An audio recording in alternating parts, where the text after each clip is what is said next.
विचारलं कोण होते ते दोघे जण, कसे दिसत होते.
त्यांचे ते तेज प्रखर बघून शिपायांनी महाराजांना लगेच निरोप दिला. राजा महाराज यावेळी आलेले साधू संत काहीतरी वेगळेच आहे.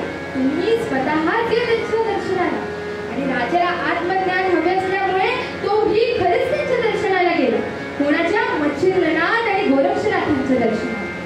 रथामध्ये बसून आपल्या सर्व लव्याजमासह मंदिरात आला. त्यांचे ते प्रखर तेज बघून आपोआपच नतमस्तक झाला. त्यांना नमस्कार केला. महाराज म्हणाले, म्हणजे मच्छिंद्रनाथ म्हणाले, कोण रे बाबा तू? हा म्हणाला, महाराज मी घेतला राजा आहे. मग आम्हा फकीरांकडे तुझे काय काम?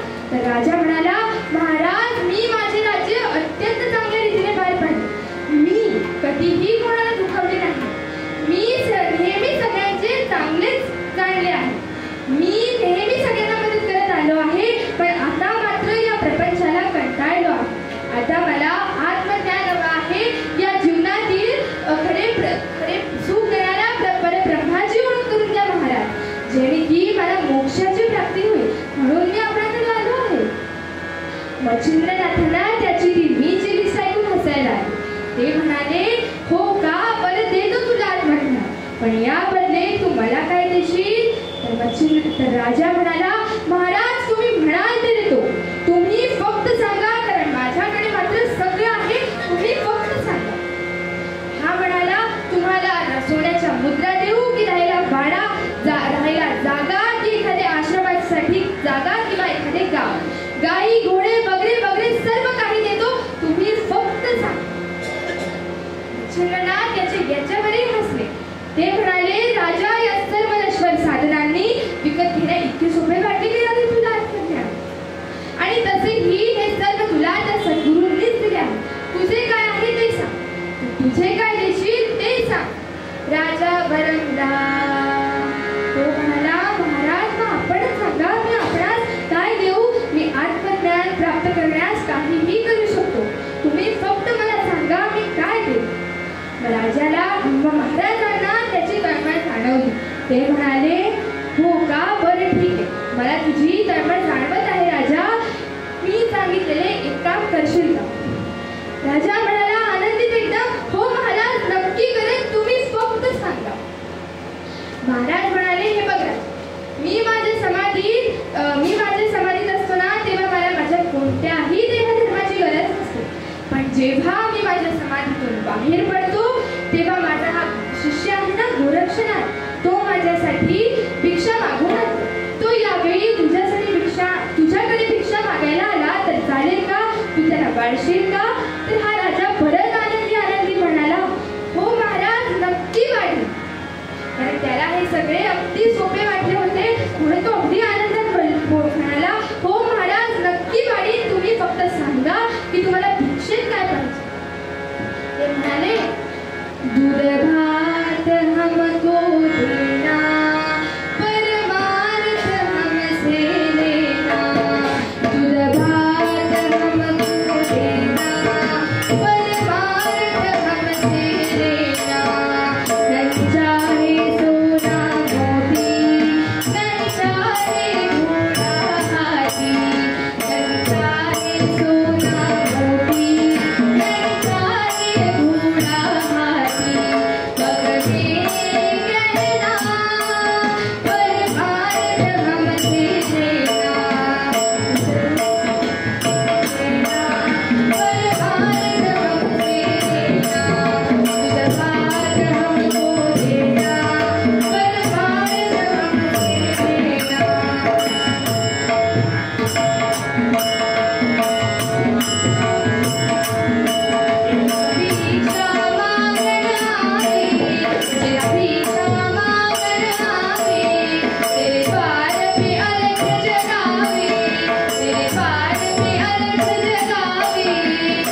वाढशील का? तुला तेवढे सावध राहावं लागेल. तो कधी आला तर तुला त्याला द्यावंच लागेल. आणि जर का तो माझा शिष्य बिना भिक्षा घेता वापस आला तर तुला मात्र आत्मज्ञान कधीच होणार नाही. म्हणून राजाने अगदी आनंदी त्याला हो म्हटलं. तो म्हणाला, महाराज मी हे सगळं करीन, पण आधी मला सांगा, जर का यात मी कोणाची मदत घेतली तर चालेल का? महाराज म्हणाले, हो, धर्मकार्यात धर्मपत्नीची मदत घेतली तर चालेल. आणि हा आनंदी हो म्हणून निघून गेला. आता त्याने सगळ्यात आधी रूपमती राणीला सांगितले. आता रूपमती राणीला का सांगितले तर ती त्याची आवडती होती ना, म्हणून ती त्याची आवडती होती. म्हणून त्याने सगळ्यात आधी रूपमती राणीकडे गेला आणि तिला हे सर्व सांगितले. आणि पण तिला या परमार्थ वगैरेची काहीही आवड नसल्यामुळे तिने हो तर म्हटले, हो म्हणून आश्वासन तर दिले, पण तिला याची काहीही आवड नव्हती. कारण तिला माहिती होते, जर का राजाला म्हणजे आत्मज्ञान झाले तर तो या अहिक सुखात रमणार नाही. आणि ती मात्र पूर्णपणे अहिक सुखात रमलेली होती. म्हणून तिने हो म्हणून आश्वासन तर दिले, पण त्याला मदत काही केली नाही. तर पुढे कळेलच, पुढे तिने काय केले, हो म्हटले म्हणून राजाने दोघांचीही दिनचर्या ठरवून टाकली. ज्यावेळी राजा झोपेल तेव्हा ती जागी राहील आणि जेव्हा ती जागी राहील तेव्हा राजा झोपेल, अशी दोघांची दिनचर्या अगदी बरोबर बनवून टाकली होती. मग नंतर असे करत 7 दिवस झाले. 3 दिवस झाले होते. असे करत 3 दिवस झाले. तिसऱ्या दिवशी हा राजा गोरक्षनाथाची वाट बघत बसला होता, पण गोरक्षनाथ काही आले नाही. राणी मस्त दिवसभर झोप काढली होती राणीने. म्हणून मग राजा म्हणाला, राणी तू दिवसभर झोपलेली होतीस, आता मी झोपलो थोड्या वेळ, तू ही आत्ताच दूध भाताची ताजी भिक्षा घेऊन गोरक्षनाथांची वाट बघ. ते आले की त्यांना लगेच ती भिक्षा वाढ, म्हणजे कधीही भिक्षेला आलेले गोरक्षनाथ वापस जाणार नाही आणि त्यामुळे दोघांचाही आराम होणार. आणि म्हणून राणीने हो तर म्हटले, पण तिला परमार्थाची काहीही आवड नव्हती. म्हणून राजाला झोपलेले पाहून तीही झोपून गेली. आणि इकडे द्वारपाल त्याची तर खरी ड्युटीच होती सांगायची, पण या दोघांना झोपलेले पाहून तेही उभे डुलकी देऊ लागले आणि झोपून गेले. आणि नेमकं वेळ साधली. त्याच वेळी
शिपाई म्हणाले, हो कोणीतरी साधू बुवा आले होते वाटतं, पण आम्ही झोपलेलो होतो.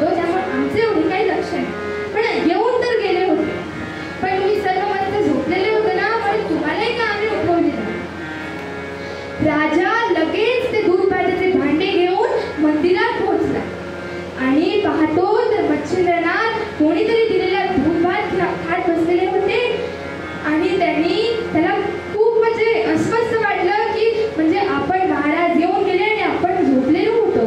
म्हणून तो महाराजांना माफी मागू लागला, गयावया करू लागला आणि म्हणाला, महाराज मी राणीला सांगितले होते पण राठी ही झोपून गेली. मच्छिंद्रनाथ रागाने म्हणाले, चल जा निकलमस्तन करो हमें त्रस्त मोह में हुआग्रस्त वेशिस्त राजा. चल निघ राजा, राणीवर विसंबून परमार्थ करतो. गुण को नहीं मान रूपों से बेभाना, कैसे आत्मज्ञान तुझको मिलेगा.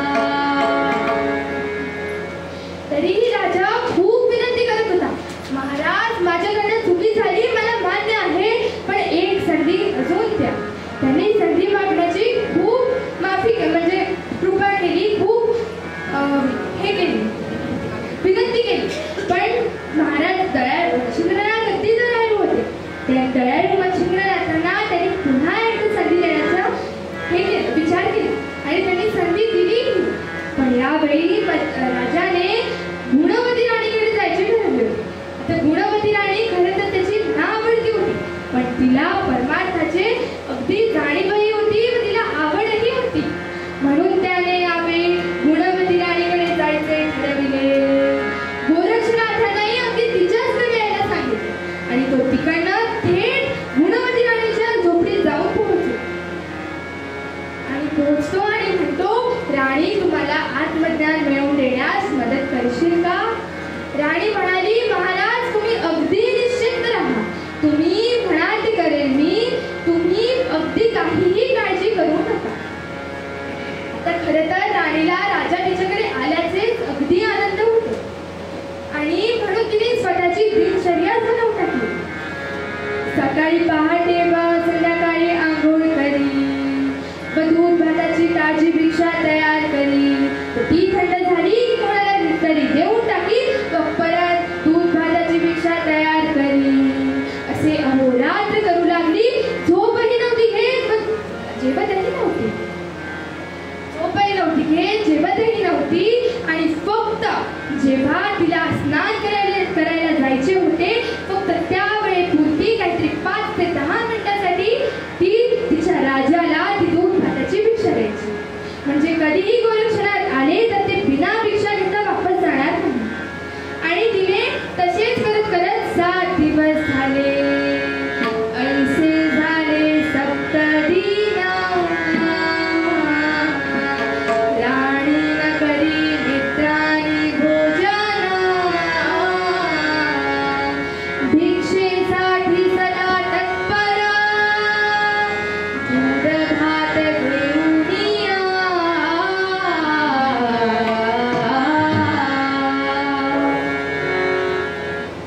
असे करत करत 7 दिवस झाले आणि 7व्या दिवशी राणीला जायचे होते स्नान.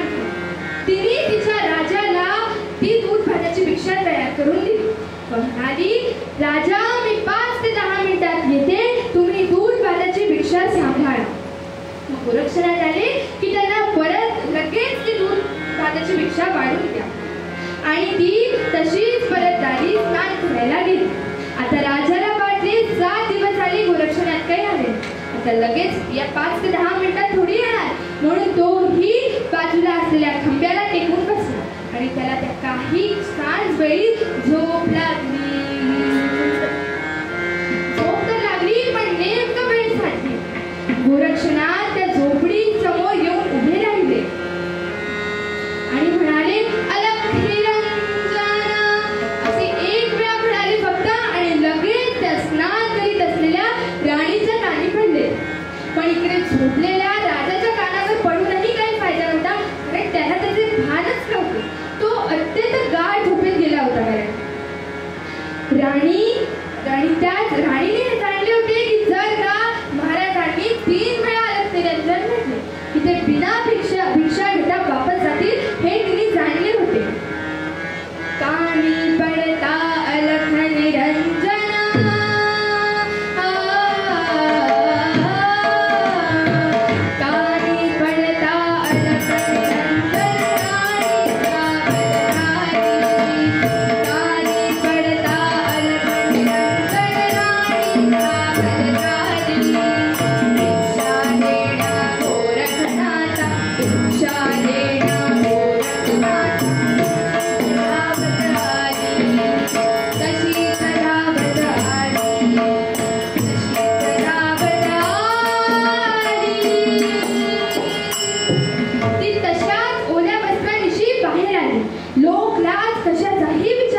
फिरवली होती, पण तरीही ती त्यांच्या जवळ गेली व माफी मागितली. महाराज क्षमा करा, महाराज क्षमा करा, चूक झाली, पण कृपया ही भिक्षा घ्या. महाराज म्हणाले, चल निघ, मी एकदा पाठ फिरवली, आता भिक्षा घेणार नाही. ती कळवळून म्हणाली, शांत हो श्री गुरुदत्ता, मम चित्ता शमवी आता. शांत हो श्री गुरु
त्यांनी ती भिक्षा खाण्यास सुरुवात केली.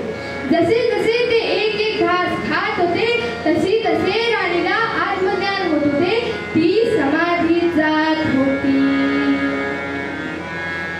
जसे जसे ते एक एक घास खात होते तसे तिला आत्मज्ञान होत होते. आणि इकडे राजाला जाग आली. पाहतो तर राणीही नाही आणि भिक्षाही नाही. तो त्याने शिपायाला विचारले आणि थेट तिकडनं मंदिरात पोहोचले.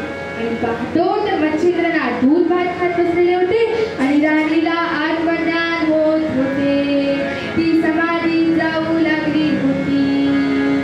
तो म्हणतो, राजा महाराज दूध भात खाल्ला? महाराज म्हणतात, हो राजा खाल्ला. मग मला आत्मज्ञान? तर महाराज म्हणतात, तू झोपलेला होतास ना. परमार्थात वेळेला फार महत्व आहे. ते राणीला कळले होते, ते राणीने जाणले होते, म्हणून तिला आत्मज्ञानही झाले व तिला मोक्षही झाला. ती समाधीतही गेली. तुला ते जाणले नाही, तू झोपलेला होतास, त्यामुळे आता तुला आत्मज्ञान नाही. हा म्हणाला, राजा म्हणाला, महाराज पण तो अगदी रागाने म्हणाला, महाराज पण पहिले नंबर तर माझे होते ना. इकडे मकरंद बुवा त्यांच्या कीर्तनात म्हणतात, तो काय गॅसचा नंबर आहे की ज्याने पहिले नंबर लावले त्याला पहिले सिलेंडर? असो, पण इकडे मच्छिंद्रनाथ म्हणतात, आता तुला आत्मज्ञान पुढच्या जन्मी होईल व मोक्षही पुढच्या